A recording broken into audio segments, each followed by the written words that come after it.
I think it's pretty obvious for everyone to see. We are going to make a savoury cobbler. Chicken, mushroom, yumminess.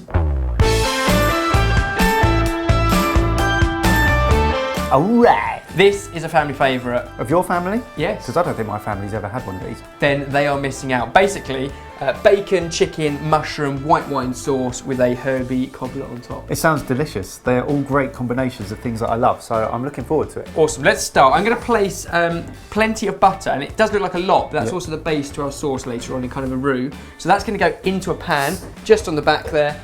And meanwhile, we can chop up all this. So a couple of rashers of bacon, if you can chop that nice and fine, and 2 cloves of garlic. Meanwhile, I'm going to do 1 red onion.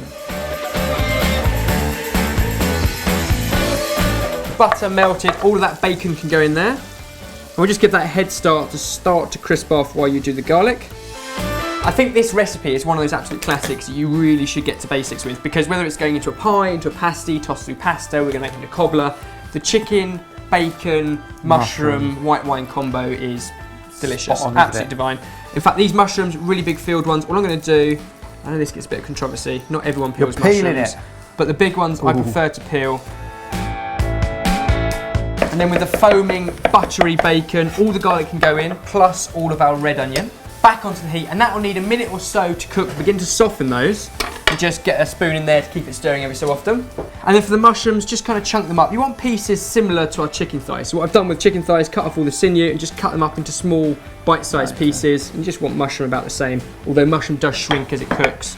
So maybe pieces like that. Pick them off. Entirely, yeah, I mean, big mushrooms like this are really easy just to break, slice, whatever you find easier. The easier the better when it comes to Mike. There we go, so onion, bacon, garlic, next in all of the chicken and all of the mushroom. And you're going to cook it back over the heat until the chicken and mushroom have got a little bit of colour on it.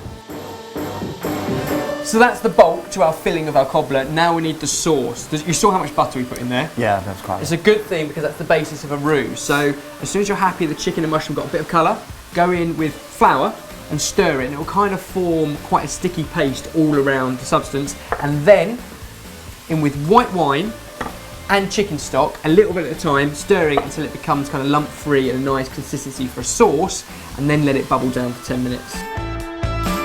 Nice job with the roux there. Roux is bubbling away, which means we can move on to the bit that actually makes this cobbler. Yes. The cobbler. So what we've got is self-raising flour, which can go into a mixer along with cold diced butter. You need the precise weights and measurements of this bit so that it comes together properly. Same as you would in a bowl if you were just rubbing it together with your fingertips for a crumble. We're going to do the same in here. So the cobbler is essentially the crispy topping. Yeah, it's a cross between a dumpling and a crumble and a pie crust, kind of all in one. Great, sounds very nice. Slowly, slowly, slowly. Perf. Invite you around to my kitchen and look at the mess you make. Oh, I've been forced here. I did not come here of my free will. Next up, we're going to add in some flavour because this is a savoury cobbler. You can also use basic cobbler in a sweet thing like stewed fruit. We're going in with tarragon, thyme and parsley all dried. Oh, what a fantastic combination. Plus a generous pinch of salt. And then for the wet stuff. And the wet stuff comes in the form of 2 eggs, which you can break in, and buttermilk, which again we've weighed out. You can get all the weights and measurements in the link down below. And as soon as it's come together into kind of a pasty thing, we can stop. And that's it. Lift it up and bring it over here. That's the cobbler done. And now our filling, with a bit of luck, should be done too. That looks amazing. It's been bubbling away on the back bench. So you could just take that, chuck it on pasta, stir it through pasta, put it in a pie crust. Yeah, in a pie crust or with puff paste over the top. Yeah. You can put it in, let it cool down and put it in a pasty filling. And all we can do is ladle it into any sort of oven-proof dish. And then if you want to start grabbing our cobbler, we're basically going to scatter it over. I'm going to get you to demonstrate this before I go for it. Okay. So what you're looking for, little blobs of this. Okay. Just kind of dotted on top, really quite rustic, but you want to cover most of it. Because it's self-raising flour, when it goes in the oven, it will expand. And you can see, because of the texture and stuff, and we're going to wash it with egg wash, aren't we? It's going to go crispy on the top. Yeah, crispy on top, but because of the pie filling, it will kind of steam underneath. So it's kind of dumpling, as I said, with crumble, pie crust, batter. Best of all delicious. the worlds. I'm now very sticky, but what we do need to do is crack an egg and just put some egg wash over the top. You can use a pastry brush, but You're going for the claw method. when you're at home, do it the way you'd normally do it, and that's minimal washing up. We've got an oven preheated to 180 degrees Celsius. If you want to pop that in, Mike, and it'll only take about half an hour for those dumplings to cook. The pie filling's already cooked, but it'll bubble up around it, and we can serve whatever steamed veg we like.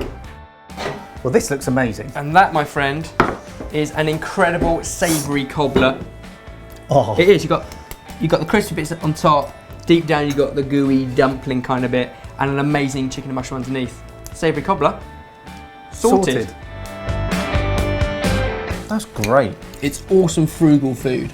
It's one of those, you haven't got a stack of potatoes in the fridge to make a mashed potato top or a pastry top. You've always got flour, buttermilk or regular milk, and you can throw together a cobbler.